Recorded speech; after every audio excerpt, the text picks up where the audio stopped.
네, 안녕하십니까. 이번 시간에는 2011년도 제53회 사법시험 기출문제 제2문의 2 결격 사유 있는 자에 대한 공무원 임용 처분의 효력 그리고 그에 대한 권리구제 방법에 대해서 같이 살펴보도록 하겠습니다. 문제를 보시게 되면 국가공무원 A는 20여 년간 성실히 근무를 해왔으나 임용 당시 결격 사유인 그 다음 이제 내용이 무엇이냐? 결격 사유 내용이 금고 이상의 형을 받고 그 집행유예 기간이 완료된 날로부터 2년이 경과하지 아니한 것, 이것이 바로 결격 사유입니다. 결격 사유가 있었던 거죠. 그런데 결격 사유가 있음에도 불구하고 공무원 임용을 했던 겁니다. 이때 임용이라는 것은 공무원의 지위의 발생과 변경 그리고 소멸 모두를 말하는 것인데, 즉 공무원 지위의 변동 모두를 말합니다. 그런데 지금 여기서는 신규 채용으로서 공무원 임명을 말하고 있고요. 임명. 결격 사유가 있음에도 불구하고 국가는 국가의 과실로 그것을 알지 못하고 임명 처분을 했습니다. 나중에 그것을 발견하게 됐겠죠? 20여 년 만에 발견하게 됐어요. 그래서 임용권자는 지금이라도 내보내야 되겠다라고 생각을 하고 나서 퇴직 발령에 통지를 하였다 이겁니다. 퇴직 발령 통지 옆에다가 써놓으시고 임용 취소 통지. 그러니까 기존에 결격 사유가 있었기 때문에 임용 행위를 하면 안 됐었는데 실수로 임용 행위를 했기 때문에 지금 퇴직 발령 통지는 임용 취소 통지의 의미를 갖는다라고 여러분들이 봐주시면 되겠습니다. 설문 1번 보시게 되면 A에 대한 임용 행위의 임명이라고 했습니다. 행위의 법적 효력 및 퇴직 발령 통지의 법적 성질 이렇게 묻고 있는데, 법적 효력 앞에다가 써놓으시고 무효 취소, 무효인가 취소인가. 그 다음 뒤에 법적 성질이라는 것은요, 처분성 인정 여부를 말하는 거예요. 앞에 있는 임용행위가 만약에 취소 사유에서 여전히 유효한 것이다 라고 보게 되면 지금의 이 퇴직 발령 통지에 의해서 비로소 공무원의 지위가 소멸하게 되기 때문에 권리 의무의 변동을 초래한다는 점에서 그 법적 성질은 처분성이 인정될 수 있겠습니다. 그런데 취소 사유가 아니라 무효 사유라고 해버리게 되면은 임용행위가 무효면 이 친구 A는 뭐예요? 공무원이 된 적이 없었단 말이죠. 현재도 공무원의 지위에 있지 않단 말이죠. 그렇다면 퇴직 발령 통지는 무엇이냐? 너는 공무원이 아니라는 것을 다시 한번 확인하는 것에 지나지 않기 때문에 그 처분성이 부정될 수밖에 없을 것입니다. 앞에서 무효와 취소, 그에 따른 처분성 인정 여부를 묻고 있는 것이 설문 1번. 설문 2번 같은 경우에는 A는 공무원연금법상 공무원연금법이라고 했기 때문에 지금 근로기준법 적용시키는 상황이 아니란 말이죠. 공무원연금법이라고 했기 때문에 얘가 적법한 공무원 관계에 해당하는가 여부를 여러분들이 판단하셔야 됩니다. 만약 위에서 임용행위의 법적 효력을 무효라고 봐버리게 되면 얘는 공무원이 아니에요. 그죠? 그렇기 때문에 적법한 공무원 관계가 성립되지 못했고 공무원연금법이 적용될 수 없습니다. 그렇다면 공무원연금법상 퇴직급여 청구권이 원칙적으로는 인정이 될 수가 없을 거란 말이죠. 물론 앞에서 이 임용행위의 효력을 유효하다, 즉 취소 사유로 봐버리게 되면 얘는 공무원이 맞아요. 공무원이 맞으니까 공무원연금법 적용될 수 있고 퇴직급여 청구권도 인정될 수 있고 이렇게 단순한 문제를 묻는 건 아니겠죠. 왜요? 통설 판례는 결격 사유 있는 자에 대한 임용행위의 효력은 무효라고 보기 때문에 설문 1번이 설문 2번으로 넘어가는 과정에서 논점이 형성될 수 있는 겁니다. 그렇다면 판서를 통해서 전체적인 내용을 먼저 살펴보고 여기서 질문하고 있지 않는 내용으로서 권리구제 방법까지 우리 같이 보도록 할 겁니다. 그리고 이제 문제를 같이 답안을 통해서 해결해 보도록 할게요. 결격 사유 있는 자에 대한 공무원 임용 처분. 임용이라고 했는데 지금 여기서 임용이라는 것은 무엇을 말한다고 했어요? 임명을 말한다고 했습니다. 임명. 공무원 임명이라는 것은 전문직 공무원 외에는 전부 다 그 행정 행위성이 인정이 됩니다. 전문직 공무원의 경우에 있어서는 공법상 계약 방식에 의한 임용이 이루어질 텐데 얘는 이제 처분이라고 본다 이거죠. 우선 여기서부터 들어가셔야 돼요. 공무원 임명의 법적 성질이 무엇이냐? 만약 이것을 우리가 처분이 아니라고 봐버리게 되면 결격 사유 있는 자에 대한 임명은 그 자체로 위법해요. 위법한 건 여기에 있는 국가공무원법 33조, 지방공무원법 31조, 경찰공무원법 7조 위반이기 때문에 위법은 합니다. 근데 처분이 아니라고 하게 되면 뭐가 없어요? 공정력이 없어요. 그럼 당연히 무효예요. 그죠? 이런 상황을 얘기하는 건 아니겠죠. 그래서 우선 이 임명의 처분이라는 얘기부터 여러분들이 전제를 깔고 들어가야 돼요. 학설 대립이 있는데 이것은 이제 일반적인 채용계약과 마찬가지로 사법상 계약에 해당한다. 이렇게 보는 견해가 있고, 예, 이것도 계약행위는 계약행위인데 공무원법상의 공무원의 지위를 발생시키기 때문에 예, 공법관계를 형성한다는 점에서 공법상 계약이다. 이렇게 보는 견해가 있고, 그것이 아니라 임용권자가 우월적 지위에서 하는 것이다. 그런데 상대방의 동의를 구하고 있기 때문에 동의를 요한다는 점에서 쌍방적 행정행위다. 이렇게 보는 학설이 있어요. 예, 당연히 통설 판례 쌍방적 행정이설이죠. 우선 상대방의 동의를 구한다라는 점에 있어서 동의를 요한다는 점에 있어서 쌍방적이에요. 쌍방적이고 그 다음에 우월적 지위에서 임용 여부를 결정한다는 점에서 행정행위입니다. 그래서 결론은 쌍방적 행정행위다. 물론 이제 지금 여기서는 이제 특별히 문제가 되고 있지는 않지만 예, 이 처분성을 인정을 시키고 나면 이건 인사조치이기 때문에 인사재량에 해당을 합니다. 잘 알고 계신 대로 행정계획이나 또는 경찰처분 그리고 인사조치의 경우에 있어서는요. 예, 행정계획은 계획재량, 경찰처분은 경찰재량, 인사조치는 예, 인사재량이 인정이 되고 이때는 무조건 다 재량행위요. 전부 다 재량행위고 일반적인 행정재량과 비교했을 때 예, 광범위한 형성의 자유가 인정이 되겠죠. 그렇죠? 예, 그래서 우선 처분성 우리 인정시켰습니다. 근데 결격사유 있는 자에 대해서 공무원 임용을 했다고 했어요. 설문에 보시게 되면 국가공무원이라고 했죠. 국가공무원이라고 했으니까 국가공무원법 33조가 들어갈 거예요. 여기서 지금 금고 이상의 형의 선고를 받고 집행유예 기간 완료되고 2년이 경과하지 않았다라는 것은 이 33조 제4호에 있는 결격사유에 해당을 합니다. 만약에 문제가 지방공무원으로 등장했으면 지방공무원법 31조예요. 경찰공무원으로 등장했으면 경찰공무원법 7조예요. 예, 기억하기 쉽게 생각해 보시게 되면 예, 우선 33조는 69조로 이렇게 넘어가요. 어떻게 생각하시면 돼요? 3 곱하기 2, 3 곱하기 3. 그래서 69조예요. 그 다음에 얘는요. 마이너스 2 시키고 31은 그대로 61로 가요. 이거는요. 7, 3, 21, 7조에 21조 들어가요. 이게 결격사유하고 당연퇴직 규정이에요. 이 당연퇴직 규정의 요건이 바로 결격사유예요. 요건이 결격사유예요. 그래서 결격사유가 발생을 하게 되면 당연퇴직 규정이 적용된다라고 돼 있어요. 그런데 이제 문제는 뭐냐면 이 당연퇴직이라는 거 여러분 생각해 보시게 되면 퇴직입니다. 퇴직이라는 점은 예, 이미 공무원의 지위에 있다 이거죠. 이미 공무원이다. 이미 공무원의 지위에 있는 자에게 적용되는 것이 여기에는 국가공무원법 69, 지방공무원법 61, 그리고 경찰공무원법 21조는 우선 이미 공무원의 지위에 있는 자에게는 적용이 돼요. 현재 문제가 되고 있는 건 뭐예요? 얘는 아직 공무원이 아니라는 거죠. 그렇죠? 이미 공무원 아닙니까? 예, 이렇게 생각하시는 게 아니라 지금 우리는 어느 시점을 기준으로 얘기를 하고 있는 거예요. 얘한테 임용처분이 나온 그 시점을 기준으로 얘기하고 있는 거예요. 임용처분이 나온 그 시점에 얘는 공무원이 아니었단 말입니다. 그렇죠? 예, 공무원이 아니었어. 예, 임용 시점에도 이 당연퇴직 규정이 적용될 수 있냐 없냐 이런 문제가 생긴다는 거죠. 예, 일로 한번 넘어와 보시게 되면 우선 이 부분에서 예, 결격사유에 위반되면 그 임용처분은 위법한 처분이 돼요. 위법한 임용처분. 당연퇴직 규정이 적용될 수 있으면 그때 임용처분은 무효인 임용처분이 돼요. 근데 이 당연퇴직 규정이 임용 시점에도 적용될 수 있을까에 대한 문제가 발생하고 있어요. 하지만 예, 결격사유에 위반돼서 위법한 처분이 된다라는 부분엔 견해 대립이 있을 수가 없단 말이에요. 그럼 우선 이쪽은 뭐야? 이쪽은 상수값이에요. 이거 상수값이니까 먼저 물고 들어가요. 들어가 보시게 되면 결격사유가 있음에도 불구하고 임용처분을 했으면 그것은 예, 33조 위반이기 때문에 위법한 임용처분인 건 맞아요. 그럼 여기서 이렇게 끌고 들어가요. 들어갔을 때 임용처분의 효력은? 이라고 묻는데 이게 바로 설문 1번에 있는 첫 번째 질문이에요. 법적 효력. 그렇죠? 이 법적 효력이라는 것은 예, 그것이 위법은 한데 여기서 얘기했죠. 위법은 한데 그것이 무효일까 아니면 취소 사유일까 이 문제죠. 그렇다면 학설 대립이 있겠죠. 예, 취소 사유설, 무효 사유설 이렇게 두 가지 학설 대립이 있어요. 예, 통설 판례는 당연 무효설의 입장을 취하고 있고요. 그러면 취소 사유설은 뭐라고 주장을 하는 걸까요? 방금 우리가 와봤던 그 문제인식이에요. 이건 당연 무효 규정이 아니라 당연 퇴직 규정이라는 겁니다. 임용처분이 당연 무효라고 보면 당연 무효 규정이 아니라는 거예요. 당연 퇴직이라는 것은 이미 공무원의 지위에 있는 자에게만 적용된다는 거예요. 그렇다면 임용 시점엔 우선 적용되지 않는다. 이걸 적용시킬 수 없다고 전제를 깔아요. 이걸 적용시킬 수 없다고 전제를 깔게 되면 이건 위법한 처분이죠. 그럼 여기서 무효냐 취소냐 판단할 때 뭘로 들어가야 돼요?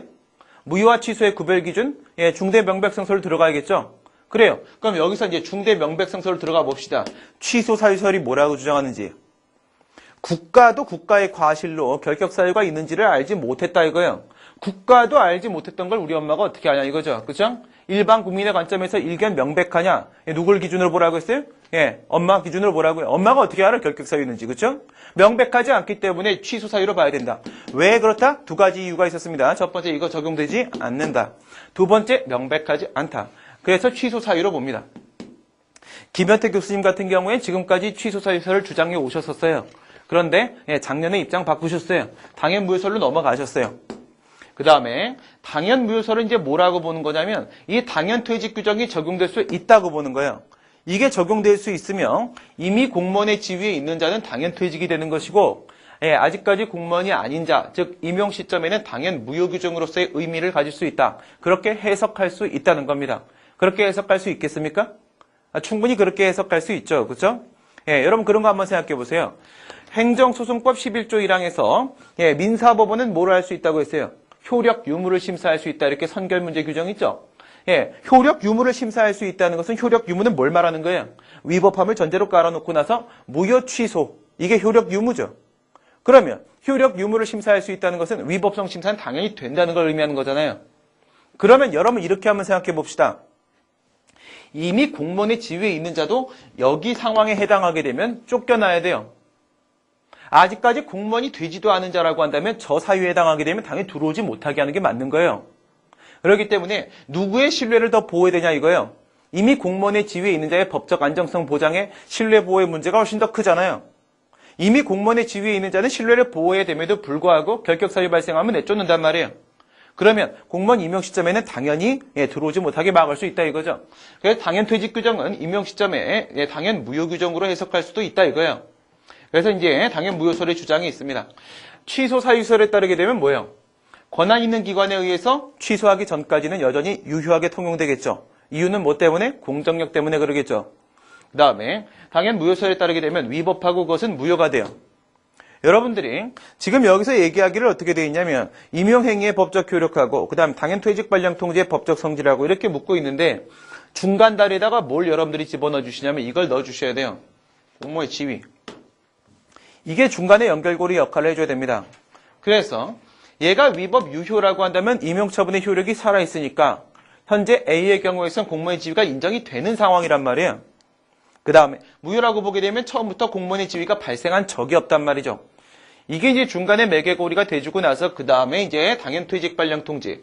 이 당연퇴직 발령 통지는 이 위에 있는 인사조치를 제가 경우의 수 4가지를 다 나눠봤어요. 출제될 수 있는 모든 상황이에요.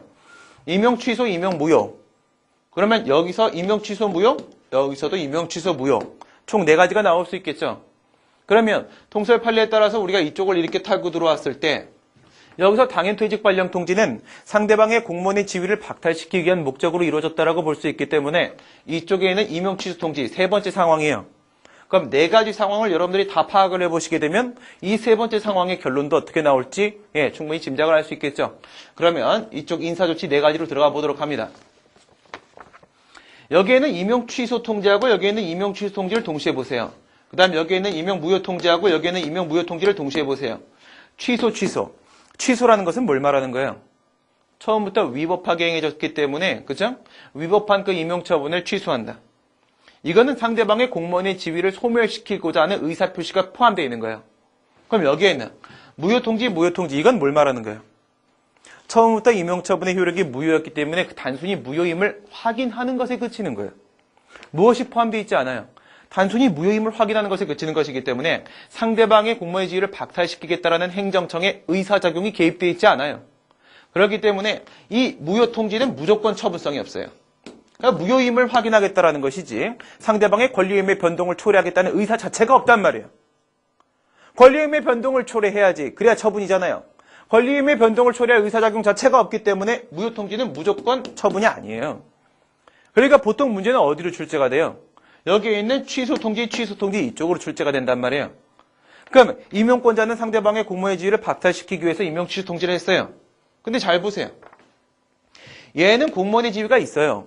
그러니까 이 임용취소통지에 의해서 어떻게 돼요? 비로소가 들어가면 비로소 공무원의 지위가 박탈돼요. 비로소 공무원의 지위가 박탈됐으면 지위라는 게 뭔데? 신분이죠. 권리의무 관계. 권리의무 관계를 소멸시켜버리는 거예요. 권리의무의 변동을 초래했죠. 따라서 그 처분성이 인정될 수밖에 없어요. 그런데 얘 같은 경우에 이제 공무원의 지위가 없어요. 공무원의 지위가 없는데 얘가 아무리 너의 공무원의 지위를 박탈하겠다라고 해서 임용 취소 통지를 해도 원래부터 공무원의 지위가 없어요. 그렇다면 이건 뭐랑 다르지 않아요? 이 임용 취소 통지는 임용 무효 통지와 전혀 다르지 않게 돼버려요. 그럼 임용 무효 통지는 처분이 아니라고 했잖아요. 그럼 얘도 처분이 아니게 될 수밖에 없겠죠. 처음부터 공무원의 지위가 있지 않다. 공무원의 지위가 처음부터 있지 않았다는 것을 다시 한번 확인하는 것에 지나지 않는다. 관념의 통지에 지나지 않는다는 겁니다. 그래서 여기서 법적 성질을 보시게 되면 하나만 처분성이 긍정되고 나머지는 다 인정이 안 된단 말이에요. 지금 설문 1번에서 묻고 있는 건 바로 이 부분이에요. 그렇죠? 이게 바로 설문 1번이에요. 설문 1번의 첫 번째 질문이에요. 여기서 이 법적 성질, 이 부분이 뭐예요? 이게 바로 설문 1번의 두 번째 질문이에요. 앞에서 당연 무효설이 타당하기 때문에 위법 무효다. 그리고 나서 이쪽의 문제니까 처분성 부정된다. 여기까지 얘기하면 설문 1번이 사실상 풀리는 겁니다. 그러면은 이거에 대해서 공무원 A가 어떻게 불복을 할 수 있겠는가 권리구제 방법을 한번 생각을 해보도록 합니다. 권리구제 방법은 이렇게 두 가지를 생각해 볼 수 있어요. 한 가지는 항고소송, 두 번째는 당사자 소송으로서의 공무원 지위 확인성을 생각해 볼 수 있어요. 왜 두 가지를 떠올 수 있겠죠? 첫 번째, 이건 처분이라고 했잖아요. 쌍방적 행정이라고 했어요. 앞에서 처분이라고 했으니까 당연히 항고소송의 문제를 떠올리셔야 돼요. 그 다음 이제 두 번째, 여기 공무원의 지위가 있다 없다 이런 문제를 끌고 들어왔죠. 그럼 공무원 지위 확인성을 생각을 해보는데 당사자 소송 여러분들 한번 생각해 보도록 합니다. 행정소송법 제3조 2호에 보시게 되면 당사자 소송에 대한 정의가 있죠.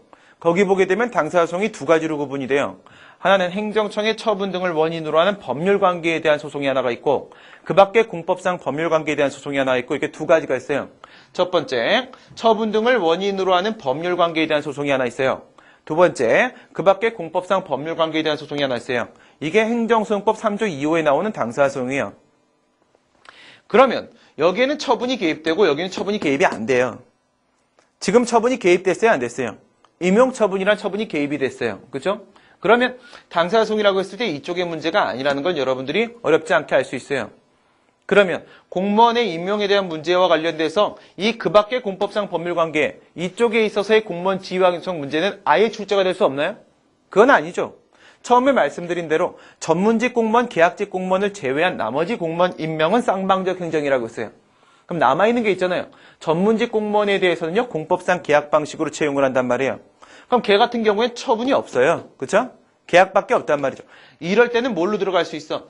공무원 지위 확인소송을 제기한다라고 할지라도 그것이 그 밖의 공법상 법률관계에 대한 당사소송을 이렇게 들어갈 수도 있어요. 문제가 일로 못 나오는 건 아니란 말이에요. 그렇죠? 일로 나올 수도 있어요. 지금 같은 경우에는 전문직 공무원이 아니에요. 아니기 때문에 쌍방적 행정이 임용 처분이라고 하고 들어왔어요. 그럼 이쪽으로 들어온단 말이죠. 들어왔어요. 그리고 나서 이 법률관계가 바로 공무원 지위가 있다 없다 이런 문제예요. 그러니까 그냥 법률관계라고 했지 이게 공법관계라고 안 했잖아요. 그죠? 예, 공법관계가 아니기 때문에 여기는 뭐랑 뭐가 포함될 수 있어요? 여기는 공법관계하고 사법관계하고 두 가지가 포함될 수 있어요. 지금 같은 경우에는 위쪽의 문제입니까? 밑에 쪽의 문제입니까? 공무원법상의 공무원의 지위가 있냐 없냐에 대한 문제이기 때문에 이건 공법관계 문제예요. 공무원법은 공법이잖아요. 그죠? 그럼 여기에는 이 사법관계 이건 뭐야? 채권 채무관계 말하는 거죠? 이거 뭐 말하는 거예요? 항상 공권설, 사건설 대립하는 국가배상 청구성, 손실보상 청구성, 부당이득 반환 청구성.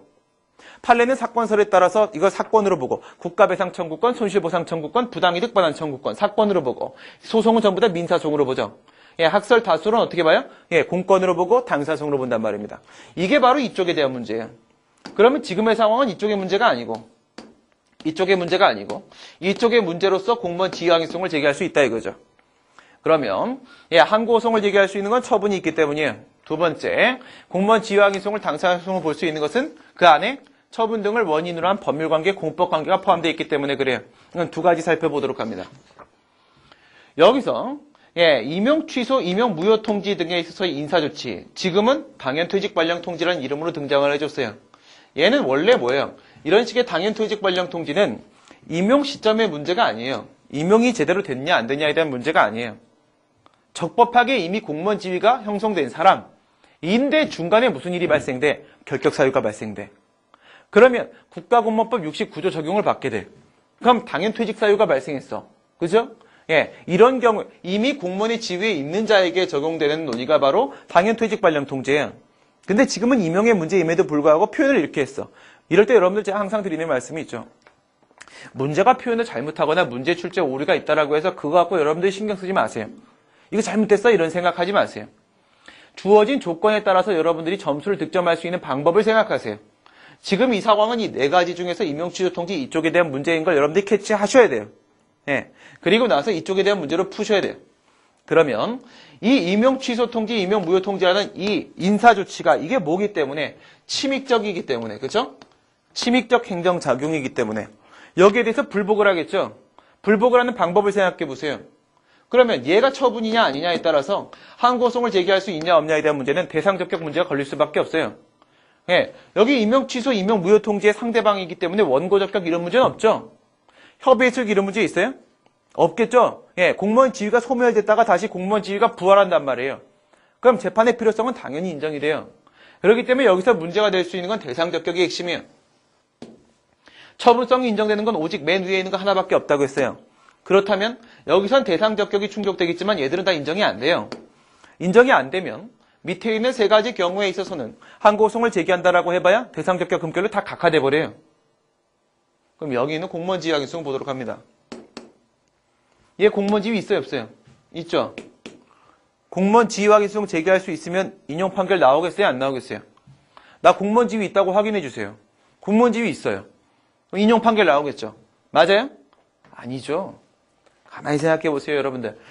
당사자 수송을 구분하는 방법은 총 몇 가지가 있습니까? 세 가지가 있어요. 이런 방법도 있지. 그렇죠? 행정수송법 3조 2호에 따라서 이렇게 나누는 방법도 있어요. 또 보통 책은 어떻게 나누나요? 실질적 당사소송과 형식적 당사소송과 이렇게 나누죠. 예, 형식은 둘 다 당사소송인데 실질적 당사소송은요? 그 실질도 당사소송이에요. 법률 관계를 직접 다퉈. 근데 형식적 당사소송은요? 형식은 당사소송인데 예, 그 다툼의 대상이 처분이야. 실질은 항고송이다 이거죠. 이렇게 나누는 방법도 하나 있죠. 또 뭐도 있어요. 일반적 이행소송과 확인소송으로 구분하는 방법도 있죠. 지금 여기서 나오는 국가배상청구, 손실보상청구, 부당이득반환 청구 이런 건 뭐예요? 돈 달라는 거예요 지금. 그죠? 예, 일반적 이행소송이에요. 여기 나오기는 공무원 지위확인소송, 채무 부존재 확인소송 이런 것들은 뭐예요?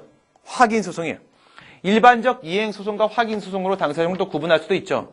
그러면 여기서 당사소송은 민사소송이랑 달라요? 완전히 똑같죠? 그쵸? 그게 공법관계를 대상으로 하는 거냐 사법관계를 대상으로 하는 이것만 다르지 그 절차는 완전히 똑같단 말이죠. 그러니까 민사소송에서 확인의 소송을 여러분 생각해 보세요. 뭐가 들어와요? 확인의 이익이 들어오죠. 확인의 이익 안에 뭐가 들어가 있어요? 보충성 원칙이 들어가 있죠. 다른 방법이 있으면 확인의 이익 금결이죠. 그러면 예, 각하죠? 맞아요. 공무원 지휘항에서는 확인소송입니다. 확인소송이기 때문에 확인의 이익을 요하게 돼요. 확인의 이익을 요하게 되는데 여기서 항고송을 제기할 수가 있잖아요. 항고송을 제기할 수 있으면 다른 유효적절한 권리구제 방법이 있잖아요. 그렇기 때문에 여기서는 확인의 이익 금결로 각하. 얘는 각하돼 버려요. 그래서 이쪽에서는 뭘로 다퉈야 돼요? 항고송으로 다퉈야 돼요. 들어가서 인용될까요? 그건 몰라요. 왜? 지금 여기에 있는 것만 갖고는 우리가 판단하기가 힘들어요. 물론 판단해볼 수 없는 건 아니에요. 잘 보세요. 실권, 신뢰 이렇게 돼 있죠.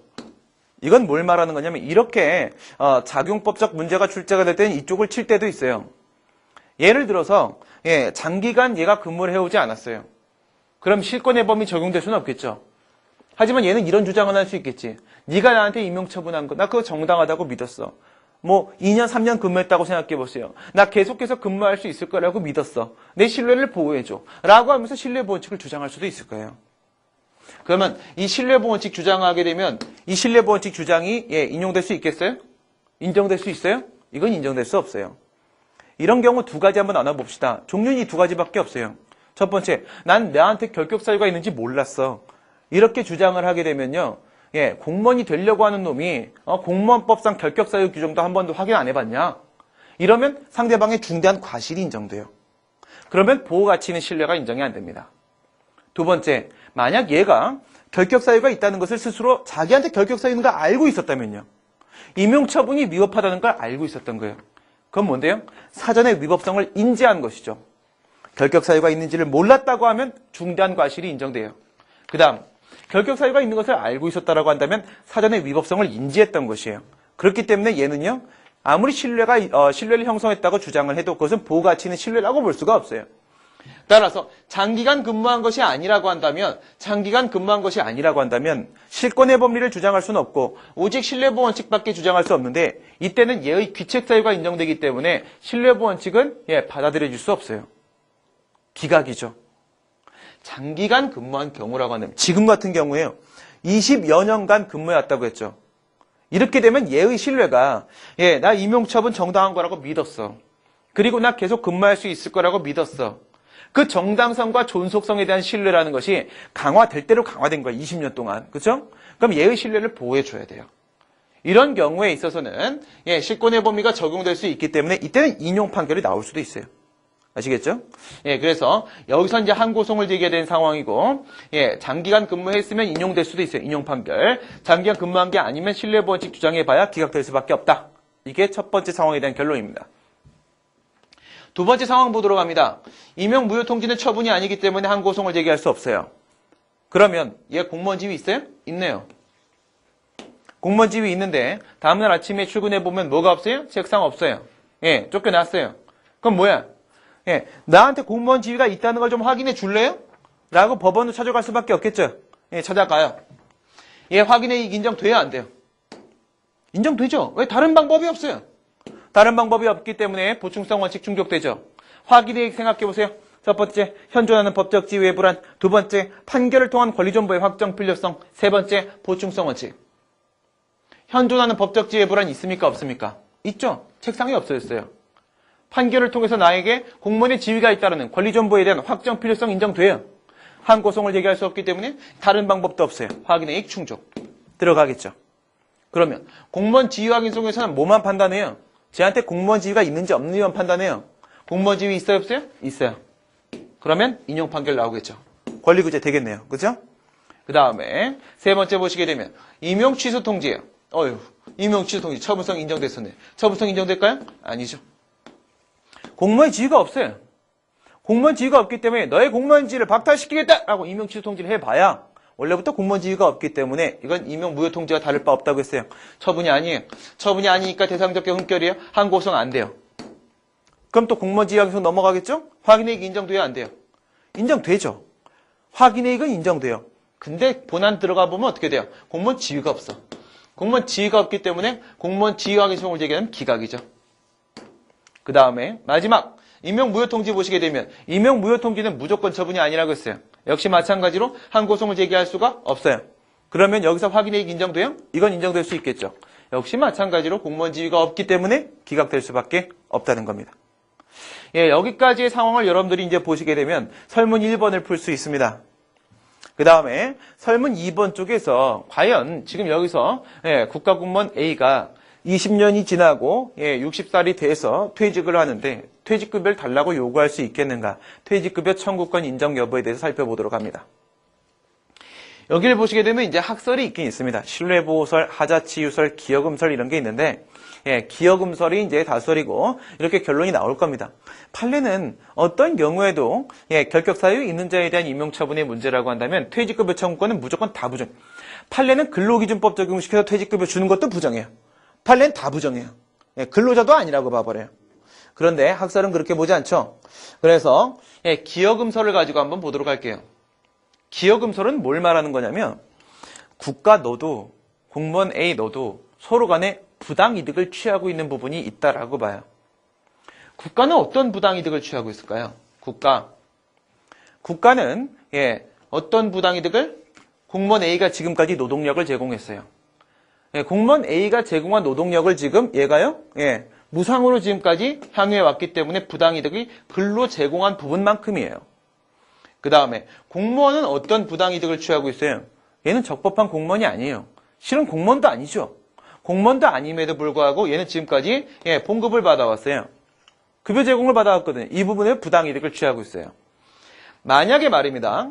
이쪽에 있는 급여 제공 이게 얘보다 크다라고 한다면 공무원이 국가한테 돌려줘야 될 부분이 있을 거예요. 근데 만약에 국가가 취한 부당이득이 공무원이 취한 부당이득보다 더 크다고 한다면 서로 상계하고 남은 부분을 국가가 줘야 되는 부분이 있을 거예요. 어느 쪽이 더 크냐 이거죠. 어느 쪽에서 차익이 플러스로 발생하냐 이거예요. 이렇게 했을 때 국가가 취하고 있는 부당이득이 더 크단 말이에요. 이쪽이 더 크기 때문에 양쪽에 차익이 발생하는데 이 차익이 지금 공무원 A한테 줘야 되는 바로 퇴직급여가 돼버린다 이겁니다. 그러니까 헌재 판례 보게 되면 공무원 퇴직급여라는 것은 이렇게 100이 있다라고 한다면 5대5로 구성된다 이거예요. 5대5로 구성되는데 하나는 바로 뭐예요? 생활보장적 측면이고 하나는 임금후불적 측면이라는 거예요. 왜 생활을 보장해줘야 돼요? 공무원한테. 공무원이 되기 위해서 행정법을 공부하고 경제학을 공부하고 행정학을 공부하고 공무원이 됐어요. 근데 밖에 나가면 행정법을, 경제학을, 행정학을 사용할 수 있습니까? 사용할 데가 없죠. 그렇죠? 공무원들은 영어도 못해. 컴퓨터 자격증도 없어. 아무것도 없어. 그죠? 그럼 어떻게 돼야 돼? 퇴직하고 나면 박스 줍는 것 외에는 할 일이 없단 말이에요. 그죠? 그러니까는 생활 보장을 해줘야 될 필요가 있단 말입니다. 뭐 장난으로 하는 말이고요. 그렇죠? 예. 지금까지 국가와 민족을 위해서 봉사한 부분에 대한 대가로서 생활 보장의 측면이라고 생각을 합시다. 예. 생활 보장적 측면이 50%가 있어요. 그다음 공무원의 경우에서는 일반 기업과 달리 뭐예요? 퇴직급여를 이렇게 축적시키는 부분이 더 커요. 그러니까 자기가 제공한 노동력 부분에 대해서 더 상당 부분을 어떻게 해요? 퇴직급여를 누적시키고 있단 말이에요. 그 부분이 임금 후불적 성격으로 남아있다 이거예요. 이런 경우도 있죠. 공무원으로 임용이 돼서 퇴직을 했는데 다시 공무원으로 또 임용이 됐어요. 이런 경우에 있어서 만약에 앞에가 공무원 1이었어요. 뒤에가 공무원 2였다라고 한다면 공무원 1의 지위가 소멸되고 2의 지위로 넘어가는 과정에서 공무원 1의 지위 부분에 대한 퇴직급여는 뭐를 받을 수 있을까요? 이거를 받을 수 있죠. 이것만 받을 수 있어요. 이것만. 왜? 다시 공무원이 또 됐기 때문에 생활보장적 측면은 없어져요. 지금도 비슷한 상황입니다. 이 임금 후불적 측면의 부분에 있어서만큼은 얘가 노동력을 제공한 부분에 대한 대가 부분이기 때문에 이거는 돌려줘야 된다는 거예요. 그래서 퇴직급여 청구권이 이만큼 등장을 하게 되는데 이게 공무원 연금법이 적용되는 겁니까? 아니죠. 얘는 공무원은 아니에요. 공무원 아니기 때문에 공무원 연금법상 퇴직급여 청구권이 인정되는 건 아니고 그냥 부당이득이에요. 그죠? 부당이득을 취하고 있는 부분을 돌려받는 것이기 때문에 부당이득 반환 청구 소송을 통해서 퇴직급여를 그만큼의 금액을 돌려받을 수밖에 없다. 이게 이제 결론이 되는 겁니다. 전반적인 내용을 우리가 한번 살펴봤고요. 이 정도면 여러분들이 관련된 어떤 문제가 등장을 해도 전부 다 여러분 막아낼 수 있을 것이다 라고 생각이 듭니다. 충분했다고 생각 들고 그러면 답안 가지고 전체적인 내용을 간략하게 한번 확인해 보도록 하겠습니다. 제일 먼저 2페이지 보시게 되면 설문 1번에서 임용행위의 법적 효력은 이제 무효 취소 얘기하는 것이었고 그래서 33조에 있는 결격 사유하고 69조에 있는 당연퇴직 규정 이것을 근거로 해서 과연 무효로 볼 수 있겠는가라는 문제를 살펴보고 그 다음에 퇴직 발령 통지의 법적 성질에 대한 문제는 여기에는 공무원의 지위가 있었냐 없었냐에 따라서 비로소 공무원의 지위가 박탈되는 것이냐를 가지고 그 처분성이 인정되냐 안 되냐를 보게 됩니다. 우선 여기에는 이 공무원 임명이라는 것이 처분이 아니라고 하게 되면 이건 무조건 무효가 돼버리기 때문에 아주 싱거워져요. 그래서 우선 공무원 임명이 처분인지를 보도록 합니다. 공무원 임용이라는 것은 공무원으로서의 지위의 발생, 변경, 소멸, 변동 전반을 얘기한다라고 했는데 지금 얘기하는 것은 임명입니다. 임명이기 때문에 공무원의 지위를 설정하는 행위다. 그 다음 쌍방적 행정행위인가 학설 보시게 되면 이것은 사법상 계약이다라고 보는 사법상 계약설이 하나 있고 그것이 아니라 공법상 근무관계 즉 공무원관계 설정하기 때문에 공법상 계약이다라고 보는 학설이 하나 있고 그것이 아니라 우월적 지위에서 행해지는 것이기 때문에 행정행위인데 상대방의 동의를 요하기 때문에 쌍방적 행정행위라고 보는 학설이 하나가 있습니다. 판례 보시게 되면 판례에서 지금 나오고 있는 김민수 조교수 사건 아니면 교원 신규 채용 업무 중단 사건 이게 상대방의 동의 부분에 대해서 쌍방적 행정이라고 본 것은 아니고요. 옆에 써놓으세요. 신청권 판례예요. 신청권 판례. 신청권 판례이기 때문에 상대방의 신청을 요한다라는 거거든요. 신청을 요한다. 상대방의 신청 이것도 역시 뭐야? 사인의 공법행위이기 때문에 쌍방적 행정행위로 봄에 있어서만큼은 동일해요. 근데 동의 때문에 나오고 있는 판례는 없단 말이에요. 그렇죠? 쌍방적 행정의 판례만 여러분들이 잡아내시면 되니까 보통 교과서에서는 이 두 가지 판례를 소개를 하게 됩니다. 검토 보시게 되면 우선 상대방의 동의를 요하고 있기 때문에 얘도 동의, 얘도 동의, 얘도 동의. 동의 부분에 있어서만큼은 다를 바가 없다. 그 다음에 공무원 관계는 공법상 관계다라고 치게 되면 이거를 제거해 버릴 수 있겠어요. 공법상 관계다. 그 다음에 우월적 지위다라고 하게 되면 이거를 제거해 버릴 수 있겠어요. 그래서 결국 이제 쌍방적 행정해이설이 타당하다라고 들어가게 되면 이제 처분성이 인정이 됩니다. 예, 다음 페이지 넘어가 보시게 되면 인사재량권 인정되기 때문에 이거 광범위한 인사재량권 인정된다고 했어요. 재량인인데 이건 지금 현재 크게 중요하지 않아요. 임용행위의 법적 효력이 바로 설문 1번의 두 번째 질문입니다. 결격사유가 있었다라고 했기 때문에 죄송합니다. 이게 첫 번째 질문이군요. 예, 지금 요 법적 성질만 검토한 거죠? 예, 첫 번째 질문 들어갑니다. 공무원 임용처분의 법적 효력 보시게 되면 이제 여기서 법적 효력이라는 것은 무효와 취소를 말하는 것이기 때문에 먼저는 무슨 얘기부터 하셔야 돼요? 이것부터 하셔야 됩니다. 이거. 이 얘기를 하지 않고서는 무효 취소, 즉 임용행위의 효력에 대한 논의를 할 수가 없어요. 우선 위법하다라는 말부터 꺼내주셔야 돼요. 위법하다. 근데 33조에 보면 뭐라고 돼 있냐면 공무원으로 임용될 수 없다라고 돼 있단 말이에요. 공무원으로 임용할 수 없다라고 되어 있는데 임용을 했기 때문에 양가로 2번 보세요. 공무원으로 임용될 수 없도록 규정을 하고 있는데 공무원으로 임용했어. 그러면 33조 위반이죠? 예, 법에 위반됐으니까 당연히 위법한 임용처분일 수밖에 없어요. 위법성 인정시켰습니다. 위법성 인정시킨 게 바로 이 부분이고 그 다음에 이렇게 들어와요. 들어와서 예, 임용처분의 효력으로서 무효 취소 들어갑니다. 예, 문제점 보시게 되면 69조는 당연퇴직 규정이에요. 거기 당연퇴직 대상 밑줄 보시고 과연 이 당연퇴직 규정을 무엇으로 볼 수 있는가? 예, 임명처분의 당연 무효 규정으로 볼 수 있겠는가? 이거예요. 당연퇴직 규정을 우리가 당연 무효 규정으로 해석할 수 있겠는가? 이런 문제가 생겨요. 이때 취소사유설, 무효사유설 이렇게 됩니다. 당연무효설은 당연퇴직 규정 적용을 받을 수 있다라고 봅니다. 그러면 당연퇴직 규정은 당연 무효 규정으로 해석되는 것이죠. 그에 비해서 취소사유설의 경우에 이건 이미 공무원의 지위에 있는 자 밑줄, 이미 공무원의 지위에 있는 자 얘한테만 적용된단 말이에요. 그러니까 임용 시점에 적용될 수 없단 말이죠. 그죠? 예, 임용 시점에 적용될 수가 없고 그 다음에 명백하냐 안 명백하다 이거죠. 오른쪽에 일반인의 관점에서 명백 X예요. 명백 X 이건 뭘로 들어간 거예요? 중대 명백성설로 들어간 거예요. 그래서 이제 취소사유설. 판례는 이쪽입니다. 당연무효설. 판례는 뭐라고 하고 이제 보도록 하겠습니다. 예, 판례도요. 국가의 과실로 임용 결격자임을 밝혀내지 못했다는 거 인정해요. 무슨 말이에요? 판례도 예, 이 결격 사유가 있다 없다라는 것이 명백하지 않은 거 인정한단 말이에요. 판례도 중대 명백성설 타고 들어가게 되면 취소 사유가 돼버릴 수밖에 없다는 거 인정한단 말이에요. 그러니까 판례가 이 상황을 눌러버리기 위해서 무슨 말을 하냐면 절대적 소극적 요건이라는 표현을 하는 겁니다. 절대적 요건이다. 중대 명백성설 적용시키는 상황이 아니라는 거예요. 네, 이거는 절대적 소극적 요건이기 때문에 절대로 처음부터 공무원의 신분 자체가 취득된 적이 없다. 여기서 핵심이 뭐예요? 절대적 소극적 요건이라는 표현을 여러분들이 빠뜨리시면 안 된다 이겁니다. 안 그럼 중대 명백성설한테 밀릴 수밖에 없어요.